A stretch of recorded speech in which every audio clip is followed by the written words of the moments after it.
Si è sgolato un po', ho sentito. È un pochino sì, ma insomma, per noi è una partita molto molto importante.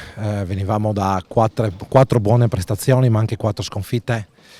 Infatti oggi in qualche momento si è visto un po' magari qualche, insomma, dico paura di vincere, però ancora qualche troppa disattenzione, anche se Treviso veramente complimenti perché ha punito ogni nostro errore, hanno giocato veramente a viso aperto molto bene, segnando tanti canestri importanti, attaccandoci anche tanto uno contro uno, con quelle quintetti un po' atipici che hanno con, diciamo, con 5 esterne praticamente.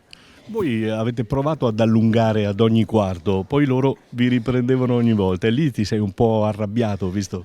Sì, perché appunto facciamo tanta fatica per andare avanti e dobbiamo essere un po' più concrete per concretizzare e chiudere poi, insomma, e concretizzare quel vantaggio, perché se no fai tanta fatica ad andare avanti, ma poi devi fare altra per riprendere la partita in mano.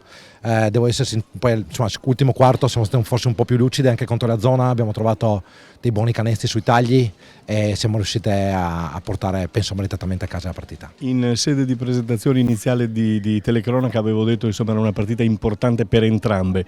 Voi per agganciare questa sera ci siete riusciti? Sì, sì, assolutamente, una partita molto molto importante per noi.